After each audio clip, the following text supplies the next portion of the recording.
Les cuento un poco cómo llegamos a este trabajo, porque un poco venimos de un trabajo muy similar al que ya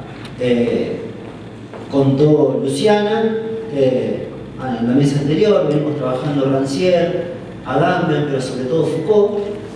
y lo que veíamos era que no podíamos captar el fenómeno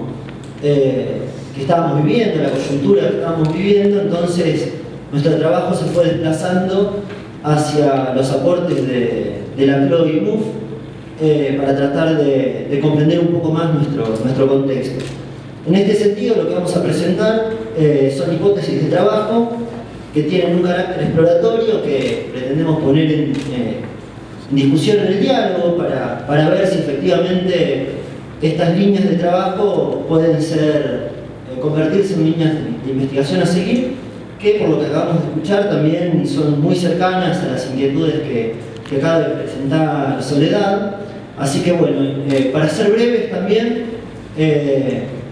hemos escogido leer, puede ser un poco más aburrido, pero para ajustarnos más al tiempo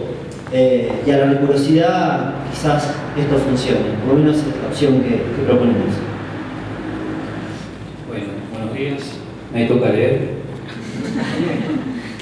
Bueno, un renovado debate acerca del estatus del populismo y del pueblo como sujeto político se suscitó en América Latina a partir de los procesos políticos que comenzaron a desarrollarse desde fines de los años 90 y principios de este siglo. En el caso argentino específicamente,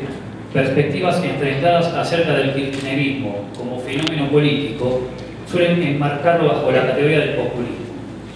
Sin embargo, la simplificación de este concepto complejo de nuestro debate político e intelectual lleva a visiones sesgadas, cuando no ideológicamente reduccionistas, de acuerdo a las cuales el populismo se puede identificar o bien con la quintesencia de la democracia, o bien con la forma en que en América Latina ciertos gobernantes o líderes democráticamente elegidos llevarían adelante políticas de forma autoritaria y antirrepublicana. En efecto, en el debate argentino se libran fuertes discusiones en torno a algunas dicotomías, por ejemplo, la que opone el populismo a las instituciones, pero también las que postulan la incompatibilidad de la ciudadanía y los derechos con el populismo como modelo político. En este sentido, el concepto de populismo viene ocupando un lugar central, o bien como forma de explicación orientada a la legitimación de las prácticas gubernamentales de la última década, o bien para codificar esta serie de prácticas con las que se busca deslegitimar al kirchnerismo, pretendiendo desenmascarar con esa caracterización una impostura fundamental que se ocultaría tras una autoproclamada novedad histórica. Esta consultura inmediata nos confronta e interpela de un modo que nos obliga a cotejar los acontecimientos políticos que la marcan como nuestra actualidad con diversas e importantes concepciones teóricas sobre lo político que dan cuenta de la política contemporánea desde perspectivas heterogéneas de las que son extraídas diferentes consecuencias.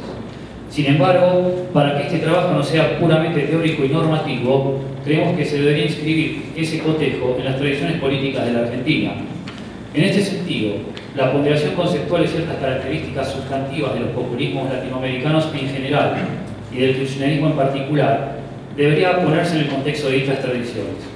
Así, en lugar de leer a los populismos argentinos desde una matriz conceptual configurada a partir de las experiencias políticas europeas, es necesario pensar las experiencias nacionales como singularidades insertas en una tradición. De este modo, la relación entre el líder y el pueblo, o el líder y las masas populares, se remonta en nuestra historia política a un tipo de mando en la conformación y desarrollo de las fuerzas de la independencia, o al caudillismo, dando lugar a un profundo debate político e ideológico en el cual posturas como la de Sarmiento, por dar un ejemplo fundacional, interpretaron ese fenómeno desde una matriz europea, o en otros términos, buscaron brindar una interpretación de la historia nacional insertándola en la historia universal, de modo tal que el tipo de liderazgo político que remite al caudillismo fue leído como momento de una tradición incivilizada de la política nacional y no como una característica de nuestra politicidad y singularidad. En este sentido, probablemente la originalidad de Laclau al proponer la identificación entre política y populismo pueda deberse a que parte de la política desde la Argentina del siglo XX, es decir, desde una situación singular en la que siempre que hubo política, esto es, democracia, no dictadura o política de elites con proscripción, hubo lógicas de articulación populista que permitieron la inscripción de las demandas de democratización a partir del establecimiento de una frontera que dividía a la comunidad. Como es sabido, en el debate contemporáneo sobre estos temas se destaca la corriente teórica postmarxista vinculada a posiciones postfundacionalistas que buscan abordarlo a través de la postulación de la distinción entre la política y lo político. Junto con la propuesta de Laclau y Mouffe, la filosofía de la democracia de Jacques Rancière es sin duda uno de los más destacados exponentes de esta forma de problematización del fenómeno político a partir del intento de recuperar la categoría de pueblo para el análisis. Ciertamente, la concepción rancieriana de lo político y la democracia ha sido muy potente para la lectura del número de fenómenos políticos desarrollados en el contexto producido por los acontecimientos del 19 y 20 de diciembre de 2001 en Argentina,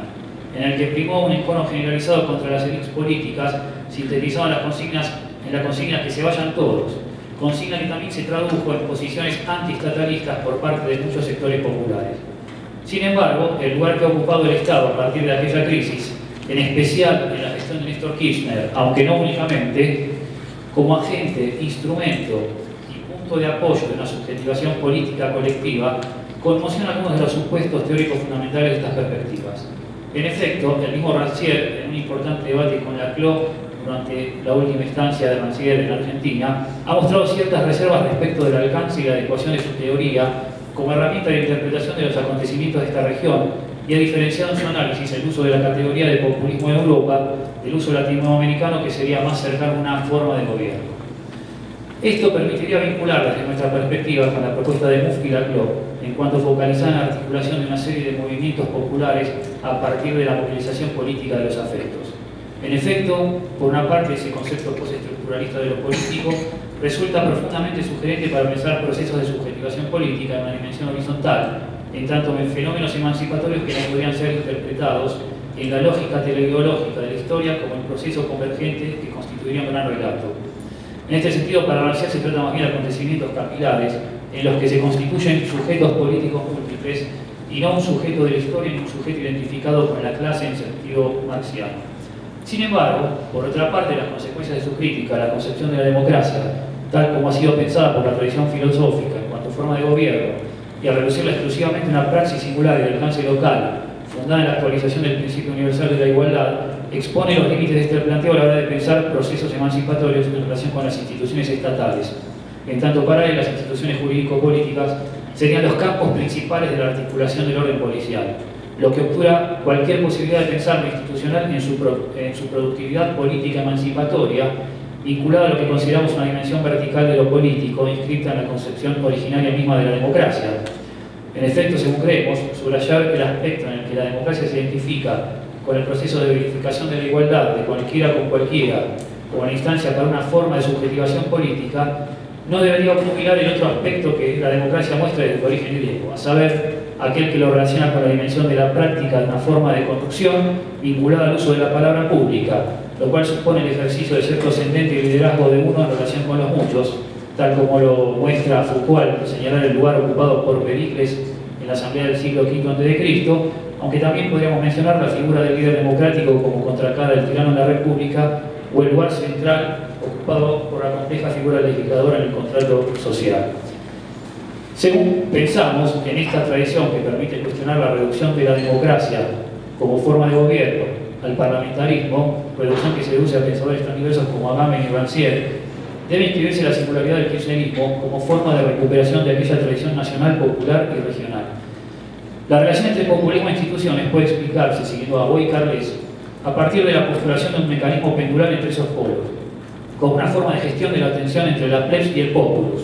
Sin embargo, nos parece adecuada la crítica de Paula Biglieri, según la cual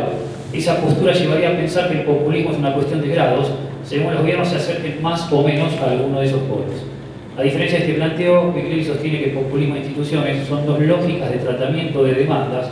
que siempre se contaminan, o en otras palabras, nunca hay ni puro populismo ni puro institucionalismo, lo cual creemos la sitúa en un camino de problematización más cercano al que aquí sostenemos, es decir, una perspectiva que trascienda la dicotomización férrea entre política populista e instituciones. Al mismo tiempo, aquella doble raíz constitutiva de la democracia permite resituar en este marco general de problematización la distinción entre los procesos de construcción de una identidad popular y los procesos propios de la constitución de una identidad populista. En efecto, como es evidente, si bien la teoría de Rancière permite explicar los primeros, los segundos requieren de una complejización extra, sobre todo en el caso de los denominados por Eduardo Rinesi populismos de Estado. Detengámonos un momento en esa distinción. Rinesi toma como punto de partida la necesidad de diferenciarse de la equiparación lacloviana entre identificación popular y articulación populista, como si aquella operación fuera un tipo de práctica exclusiva de los discursos propios de la última. En efecto, como sostienen Agüey, Carles y Barros, el populismo es solo una posibilidad en cuanto a operación de construcción de las identidades populares, pues se deberían distinguir los procesos de construcción de una identidad popular como procesos más genéricos de los procesos de construcción de una identidad populista, en cuanto estos constituyen únicamente una modalidad específica de construcción de una identidad popular. Esta forma específica, como es conocido, es el emergente de la articulación en torno a un significante vacío de una serie de demandas populares que entran en equivalencia para constituir un pueblo a partir de un doble movimiento por el cual el populismo consiste en una forma de procesar la tensión entre la plebs y el populus, es decir, el proceso por el cual la parte busca identificarse con el todo a partir de señalar una frontera antagónica que divide el todo de la comunidad entre nosotros y ellos, que supone un exterior constitutivo. No obstante, según creemos, ese exterior no puede ser identificado sin más con el Estado y las instituciones como elementos del orden policial de distribución de los lugares sociales. Antes bien, podemos constatar que uno de los acontecimientos epistémico-político, por llamarlo de algún modo, central del proceso sudamericano ha consistido en romper con cierta mirada ingenua de la opinión pública y de parte de la teoría política que tiene que identificar la dominación con el poder del Estado, permitiendo sacar a luz que la cuestión del Estado es mucho más compleja en la medida en que tiene un lugar clave en las prácticas actuales de emancipación popular. Asimismo, como ya es sabido desde los trabajos de Foucault, el poder es una red de relaciones estratégicas múltiples y reductibles a un centro fundamental ocupado por el Estado. En efecto, como afirma Rinesi, si antes solo podíamos pensar con Marx la emancipación en contra del Estado, la actualidad nos fuerza a modificar esta manera de comprenderlo. En este sentido, el desafío conceptual actual es explicar al Estado como una entidad dinámica y compleja, capaz de jugar un papel determinante en el proceso de constitución del sujeto de la emancipación, a través de la reconquista y ampliación de derechos vía la movilización popular. Esto es trabajado por Rinesi a partir de dos elementos que estructuran su análisis del kirchnerismo como populismo de Estado del siglo XXI. La idea de cierto jacobinismo vinculado al liderazgo y al ejercicio de la iniciativa política, y la idea de comprensión de la política como acción y proceso vinculados a una concepción de la democracia, como proceso de democratización y ampliación de derechos, antes que como sistema institucional a ser defensivamente consolidado, tal como habría ocurrido durante la década de los 80 con el alfonsinismo. En este sentido, cabe recordar que si bien la oposición al poder es un elemento constitutivo del proceso de construcción de una entidad popular, el campo popular no se define como lo puramente antagónico al poder en cuanto tal, ya que la identidad popular es en sí misma, en cuanto a forma de subjetivación, otra forma de poder, un contrapoder, forma que podríamos identificar con lo que Foucault denomina movimiento de contraconducta. Estos nunca son movimientos contra el poder en general, sino contra una forma determinada de ejercicio del poder. Son movimientos cuyo objetivo es ser conducidos de otro modo por otros pastores, diría Foucault, hacia otras metas y mediante otros procedimientos. Para entender esta caracterización es preciso encuadrarla en la distinción Foucaultiana de política como juego, debate y combate entre gubernamentalidades heterogéneas. En efecto, si se comprende por gubernamentalidad un conjunto de prácticas, racionalidades, programas y tecnologías de gobierno, se ve que el Estado y la sociedad civil se pueden analizar como elementos dinámicos dentro de prácticas gubernamentales, en coyunturas específicas. En consecuencia, así como la gubernamentalidad liberal se configura a través del debate y el combate del arte de gobernar en la razón de Estado, o la gubernamentalidad neoliberal a partir del combate a la gubernamentalidad del Estado de bienestar y a la gubernamentalidad del partido, los populismos de Estado del siglo XXI quizá van adquiriendo su configuración propia a partir del debate, el juego y el combate con las tecnologías de gobierno neoliberal, al poner en el primer plano de la práctica gubernamental la relación entre el líder y el pueblo, la defensa de la soberanía estatal y la ampliación y garantización de derechos. para desplazar la idea de una sociedad pospolítica correlativa a un Estado radicalmente económico, en el que el Estado de Derecho es concebido como regla de juego para lograr un mercado de competencia perfecta. De esta forma, quizá puede explicarse la singularidad de los populismos de Estado de algunos países de Sudamérica, es decir, aquello por lo que no dejan de ser movimientos emancipatorios aún siendo de Estado, pues el Estado y el Derecho aparece como una de las principales herramientas a la mano de las mayorías populares capaces de hacer frente a la hegemonía mundial de la racionalidad neoliberal de gobierno. En efecto, como apunta Boycarles, no se puede realizar una cartografía simplista que sitúe sin más las identidades populares en oposición al poder del Estado con independencia de las coyunturas históricas. Voy a aceptar. Por otra parte, es claro que no pueden confundirse estos populismos de Estado ni con una gubernamentalidad de partido ni con la antigua gubernamentalidad en la razón de Estado, ambas de corte autoritario y totalizante, aunque comparta con ellos algunas características. De hecho, con el kirchnerismo, rige plenamente el Estado de Derecho y la frontera que delimita el campo popular de su otro supone la no eliminación de ese otro. En efecto, el populismo, tal como destacan desde posiciones tan disímiles Muff, Viglieri y Boycarles, respeta la dimensión de la pluralidad como condición de la política en doble sentido, en cuanto supone la articulación de una serie de demandas heterogéneas, múltiples, plurales como constitutivas de la propia identidad, que es por ello siempre inestable y contingente, y en cuanto supone relaciones estratégicas dependientes de variables coyunturales con un otro cambiante y también contingente. Un minuto y 5 páginas. Voy a la conclusión.